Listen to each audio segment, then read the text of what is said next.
Several injured in Sana'a, and additional airstrikes blamed on the U.S.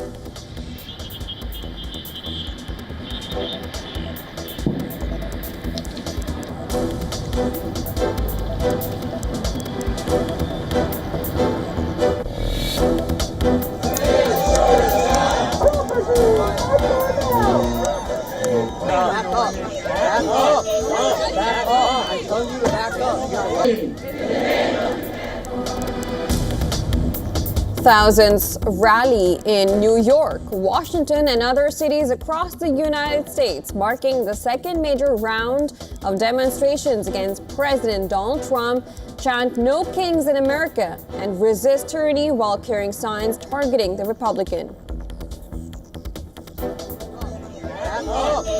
Back up. I told you to back up.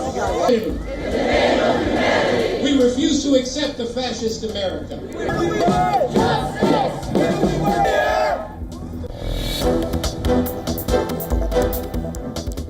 U.S. Supreme Court orders Trump administration to pause the deportation of a group of alleged Venezuelan gang members until further orders.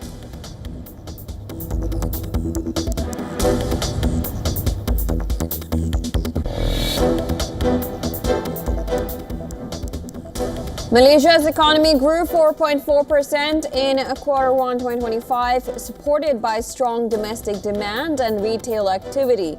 Exports surged in March, jumping 6.8% year-on-year, led by a record 50.8% rise to the U.S., highlighting the country's growing global trade role.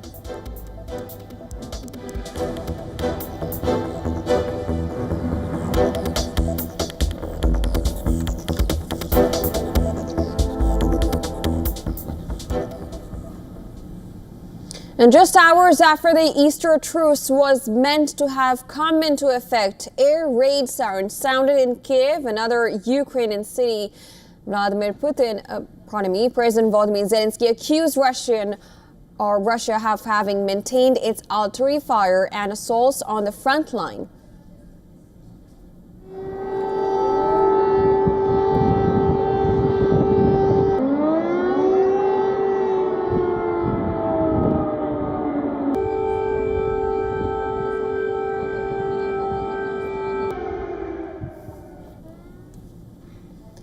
In a televised address, Russian President Vladimir Putin had said the truce for the Easter holiday celebrated on Sunday was motivated by humanitarian reasons.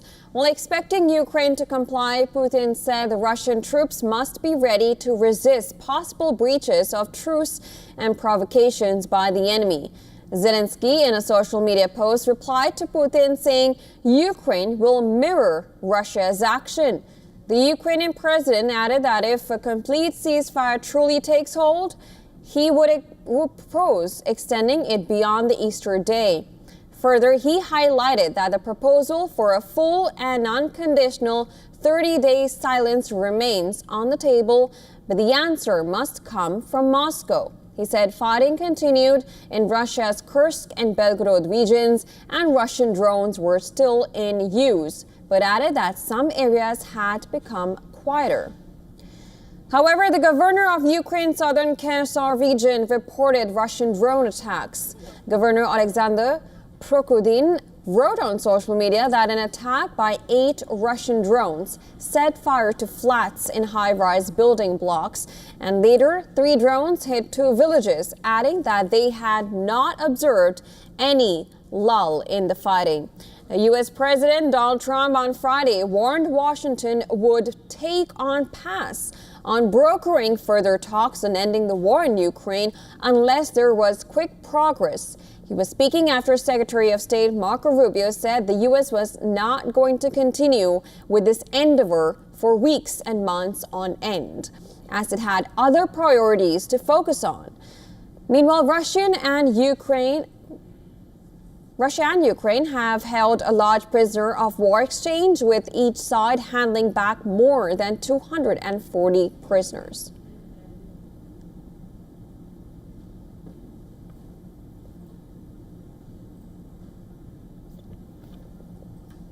Right, moving to West Asia, at least 54 Palestinians have been killed in the last 24 hours as Israel steps up its military offensive in the Gaza Strip. According to Gaza Civil Defense Agency, the death toll is likely to rise as Israel continues with the bombings. On Saturday, Israel launched several airstrikes across the Gaza Strip. In northern Gaza, Israeli forces struck a civilian area in the town of Beit Lahiya, killing at least 4 people. In central Gaza, 2 Palestinians were killed in an Israeli attack on the Nuseirat refugee camp. In southern Gaza, Israeli strikes hit the tents sheltering displaced Palestinians, killing 10 people in the city of Khan Yunis.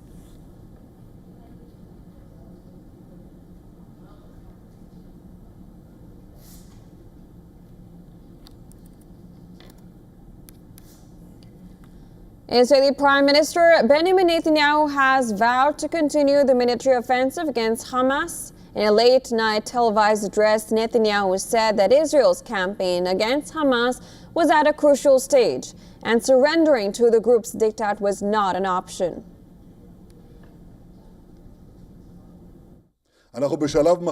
We are at a crucial stage of the campaign, and at this stage, patience and determination are required to win. If we surrender to Hamas's dictates now, all the tremendous achievements we have achieved, thanks to our fighters, thanks to our fallen, thanks to our wounded heroes, all these achievements will simply go down the drain. Netanyahu vowed to bring home the remaining hostages in Gaza without yielding to Hamas's demands. The Israeli Prime Minister insisted that ending the war now would embolden Israel's enemies.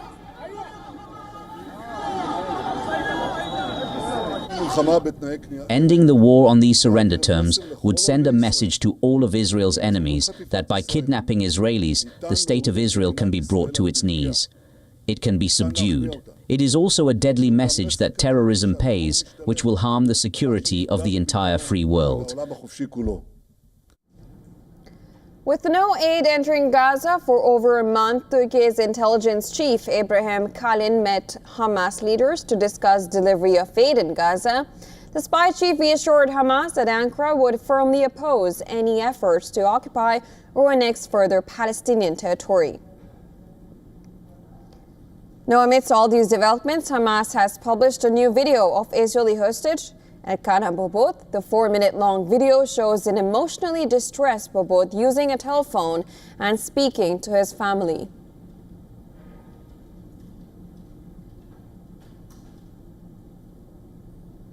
Hamas has also said that the fate of Israeli-American hostage Edan Alexander remains unknown, even as the militant group recovered the body of the guard assigned to keep Alexander secure. Alexander's family, however, remains hopeful that their son is still alive. Edan's father, Adi Alexander, believes his son is just patiently waiting to get out. Yeah, I'm pretty sure he's there just waiting patiently to get out. But it seems like the negotiations are stalled and everything is stuck. We kind of back to a year ago. So it's really concerning. Meanwhile, protests against Netanyahu have escalated in Israel, with the prime minister vowing to continue the war with Hamas. Dozens of protesters clashed with police in Israel's Mazor, chanting slogans and accusing Netanyahu of prolonging the war for his political interests.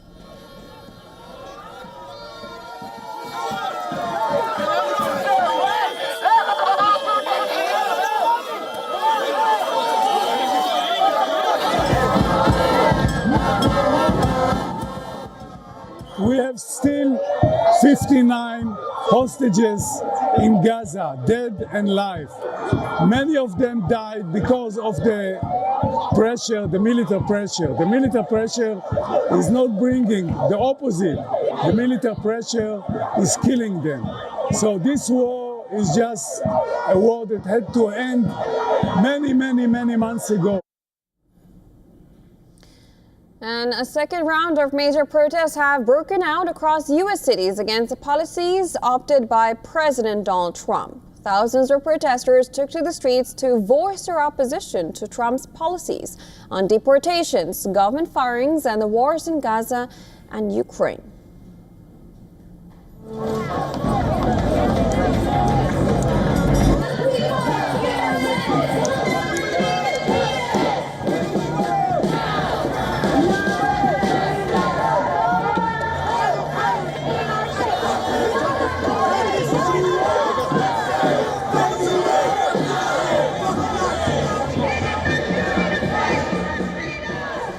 In New York, people gathered outside the city's main library carrying signs targeting the U.S. president with slogans like "No Kings in America" and "Resist Tyranny."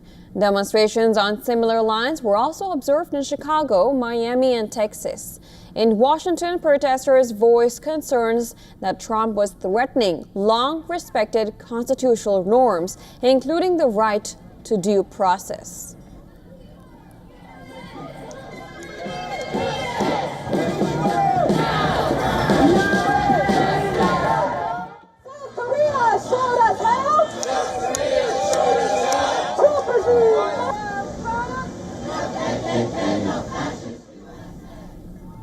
Visuals outside from the White House showed protesters carrying banners that read "Workers should have the power," "No kingship," "Stop arming Israel," and "Due process." Many demonstrators were seen sloganeering in support of migrants who were deported by the Trump administration or is attempting to deport, while others expressed solidarity with the people fired by the federal government and with universities whose funding is threatened by Trump. What do we want? What do we want? Trump must go now. Trump must go now. Due process. That's the first thing they come for, is to take away our due process. And if you folks think here today that you're safe, they're just coming for the weak, the powerless, the students, the immigrants. They're not. They're coming for anybody who stands up against them. Law firms, universities, anybody who resists, they come for. I've been concerned obviously for a while, but it's mostly like the executive overreach. Like we're supposed to have 3 equal branches of government, and to have the executive branch become so strong and threaten with Musk's money, threatening elections in another state because it's the opposite party. I mean, it's just unbelievable. And then the letter that the Trump administration sent to Harvard, to me, was just chilling.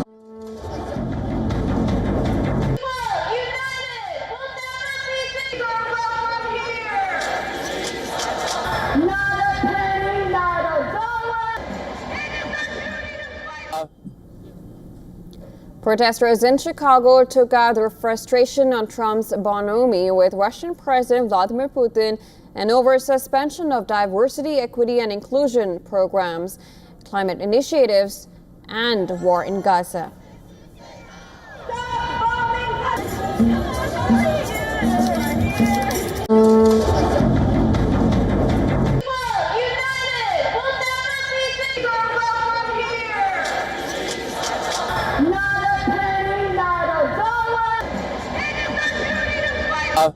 It's obvious we have an oligarch pig in the White House that's doing Putin's plan for America. And we, the people, will not stand for it. That's basically the reason why we're out here. We're not going to have a minority of oligarch pigs taking over our country. My 4th protest, and typically I would sit back and wait for the next election, and we cannot do that right now. We've lost too much already. We can't afford to do that. We're doing this for civil rights, human rights, the protection of all of the agencies that protect people, laborers and finances, so many things. Organizers of the protests hope to use building resentment over Trump's policies to forge a lasting movement. The chief organizer of Saturday's protests, the group 50501, a number representing 50 protests in 50 states and one movement, said some 400 demonstrations were planned. Its website said that the protests are a decentralized, rapid response to the anti-democratic and legal actions of the Trump administration and its plutocratic allies. Protests were also planned outside Tesla car dealership against billionaire Trump advisor Elon Musk. These protests came just 2 weeks after similar nationwide protests against the Trump administration drew thousands to the streets across the country.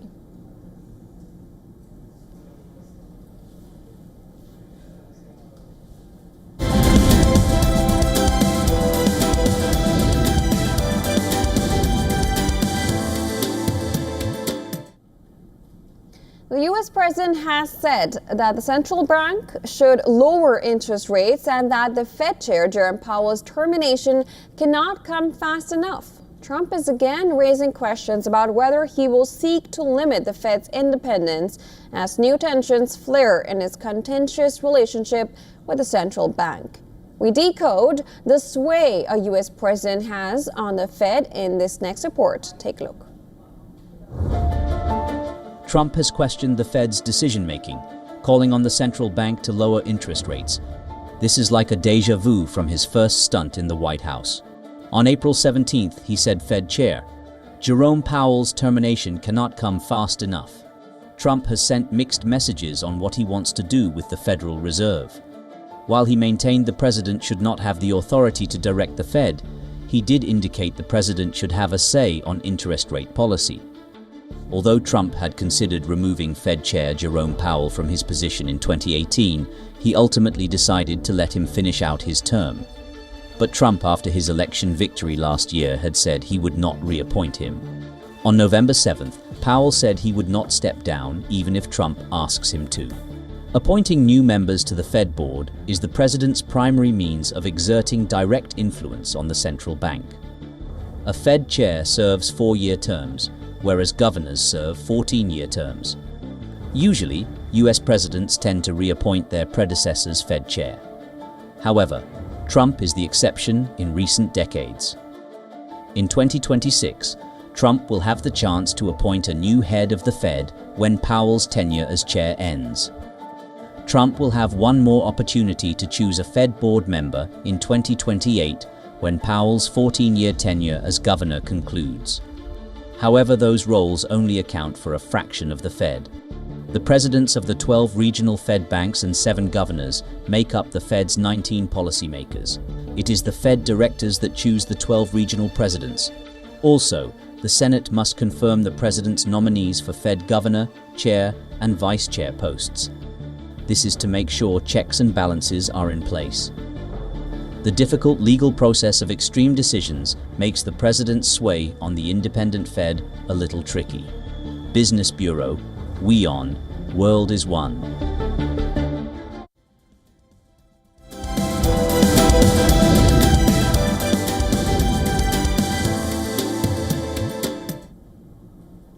Over to the English Premier League now. Leaders Liverpool and second place Arsenal will be in action today.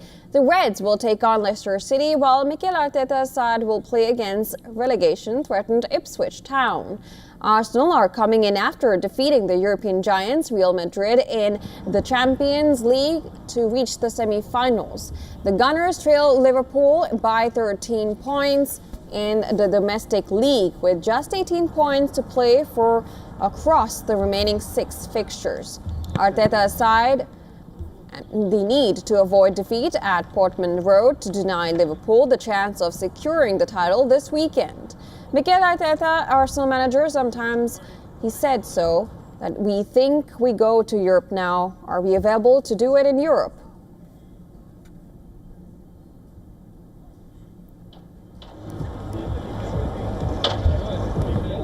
We go to Europe now, are we able to do it in Europe?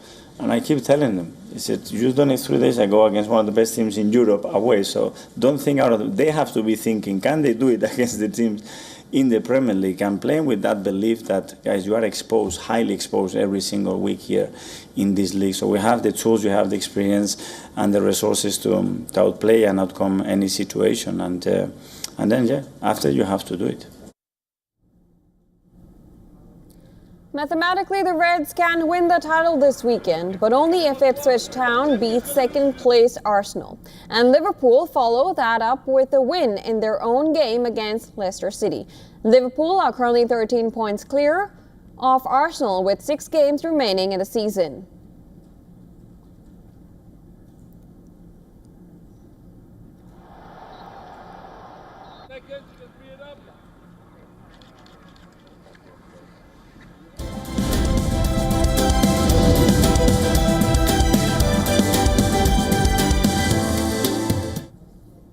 All right, time now to shift our focus to the world of fashion. For his latest fall-winter collection, Ralph Lauren opted for an intimate Manhattan gallery setting, which ended up attracting a star-studded front row. The collection, titled The Modern Romantics, showcased a blend of classic Ralph Lauren elements with romantic touches. Find out more details about the high glam fashion event in our next report.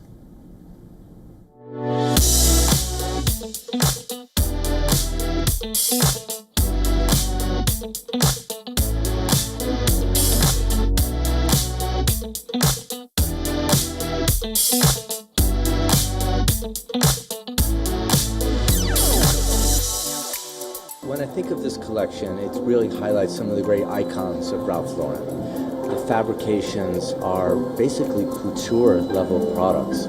Some of these products will take you into sort of almost an ethereal journey as you explore how fabrics can be put together and bonded. When you really look at the hours that it takes to create a single gown, it's quite exquisite.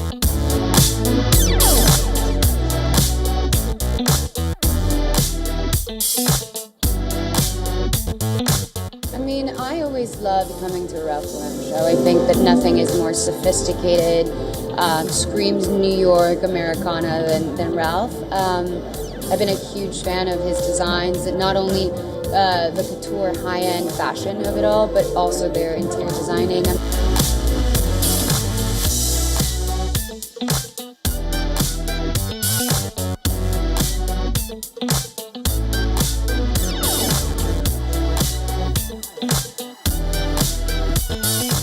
They honor the integrity of the brand and stayed timeless, but went this like dark, romantic vibe that was really striking, honestly. So I'm so happy I got to witness it.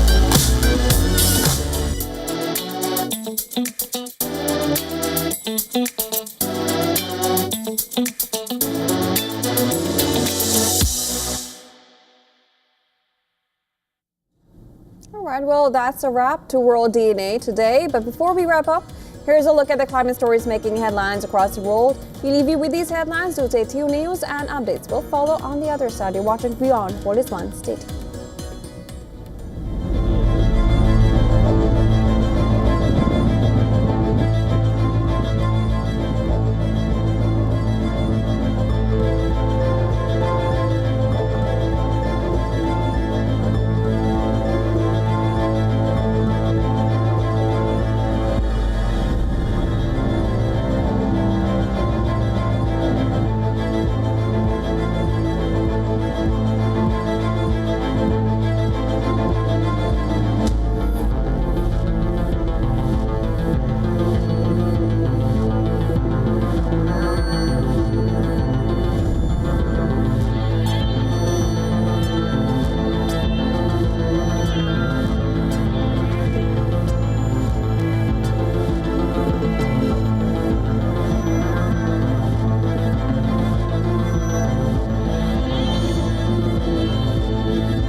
This week on Tech It Out, we show you smart glasses built specifically for blind people. We also tell you how artificial intelligence is helping detect oil spills. And we take you on a tour of an exhibition dedicated completely to AI. This and more on WION World is One at these times.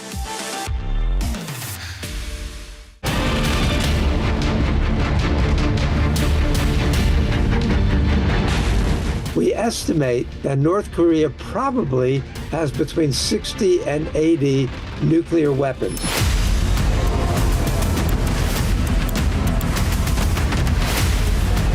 North Korea is very secretive about its actual capabilities. It has tested a number of ballistic missiles over the past 2 to 3 years.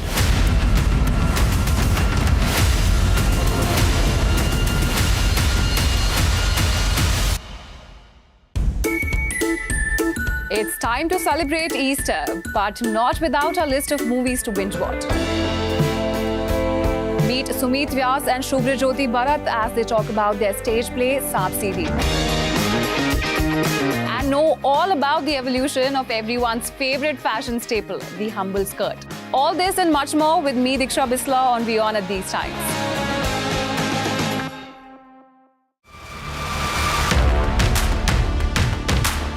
Imagine a world where owning your dream asset is just a click away, where wealth is no longer exclusive to the few. Tokenization, the game changer, transforming assets into digital opportunities. A revolutionary technology opening doors to a new era of investment.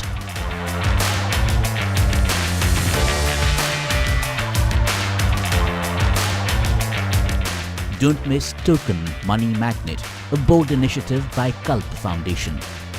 Only on WION World is One.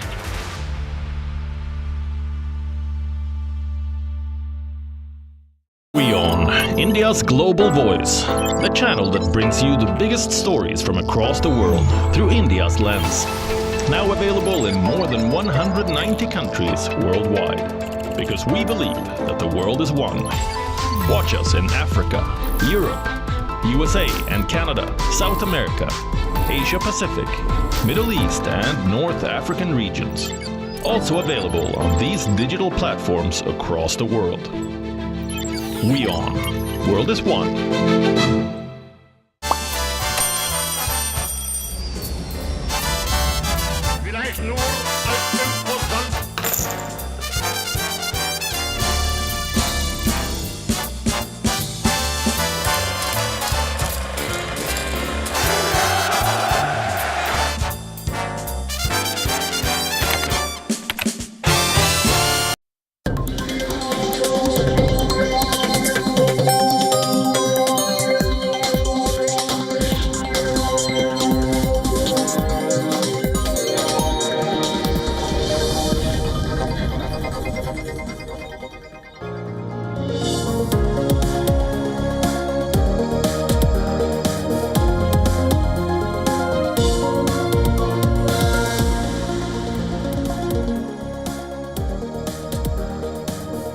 And welcome back. You're watching WION World is One. I'm Jyotsna Kumar. Let's begin with the headlines.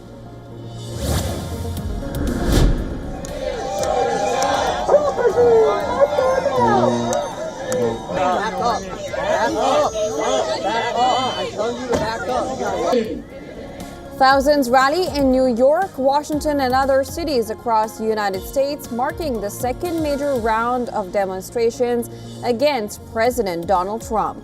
Chant "No Kings in America" and resist tyranny while carrying signs targeting the Republican.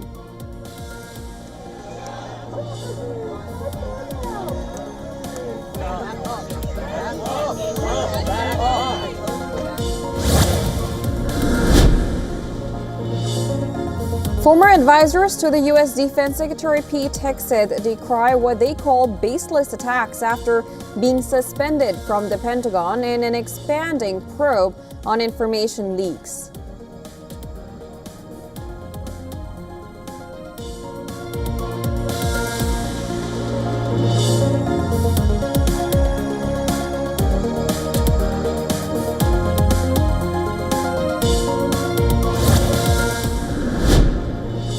I experienced that.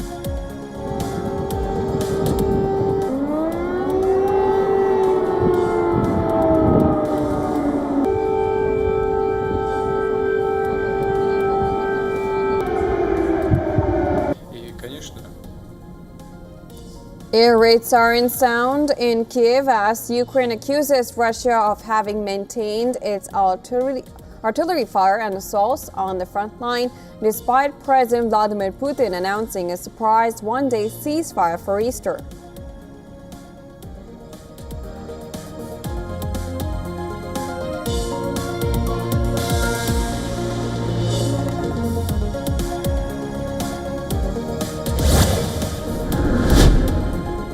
After American strikes on a Yemeni fuel port killed at least 80, Houthi media claims at least 2 dead, several injured in Sana'a, and additional airstrikes blamed on the U.S.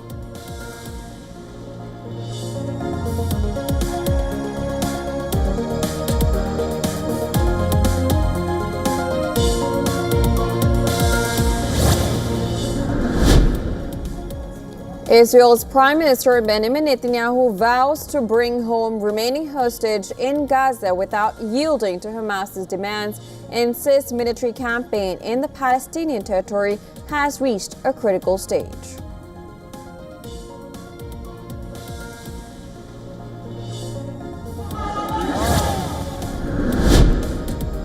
Malaysia's economy grew 4.4% in Q1 2025, supported by strong domestic demand and retail activity. Exports surged in March, jumping 6.8% year-on-year, led by a record 50.8% rise to the U.S., highlighting the country's growing global trade role.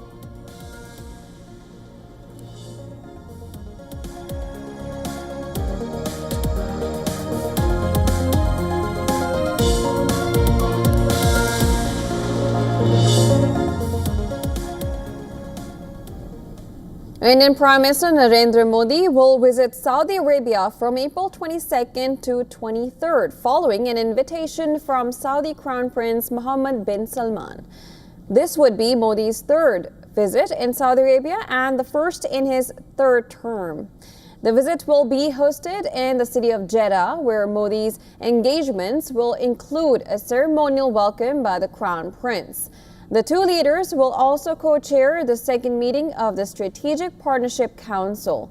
Ahead of the visits, Foreign Secretary Vikram Misri said that the two sides would discuss several global developments, including the attacks by Houthis in the Red Sea and the conflict between Israel and Hamas in Gaza. Key issues on India's agenda include trade and investment, energy cooperation, defense partnership, and reviving the India-West Asia-Europe Economic Corridor, the IMEEC. Tensions in West Asia has impacted the ambitious India-Middle East-Europe Economic Corridor, which aims to connect India to Europe through West Asia. Saudi Arabia is a key strategic partner for India in West Asia.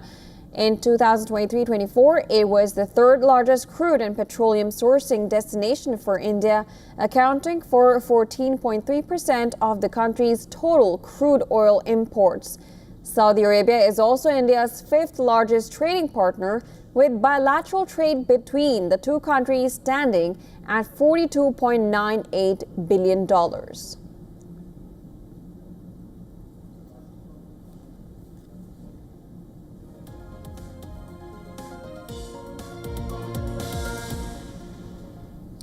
At least 54 Palestinians have been killed in the last 24 hours as Israel steps up its military offensive in the Gaza Strip. According to Gaza Civil Defense Agency, the death toll is likely to rise as Israel continues with the bombings. On Saturday, Israel launched several airstrikes across the Gaza Strip in northern Gaza. Israeli forces struck a civilian area in the town of Beit Lahiya, killing at least 4 people. In central Gaza, 2 Palestinians were killed in an Israeli attack on the Nuseirat refugee camp. In southern Gaza, Israeli airstrikes hit tents sheltering displaced Palestinians, killing 10 people in the city of Khan Yunis.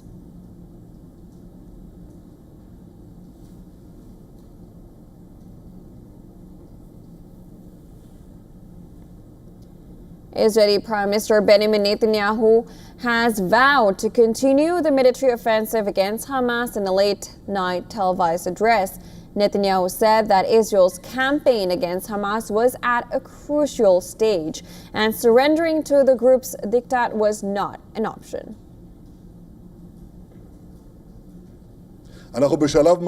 We are at a crucial stage of the campaign, and at this stage, patience and determination are required to win. If we surrender to Hamas's dictates now, all the tremendous achievements we have achieved, thanks to our fighters, thanks to our fallen, thanks to our wounded heroes, all these achievements will simply go down the drain. Netanyahu vowed to bring home the remaining hostages in Gaza without yielding to Hamas's demands. The Israeli Prime Minister insisted that ending the war now would embolden Israel's enemies.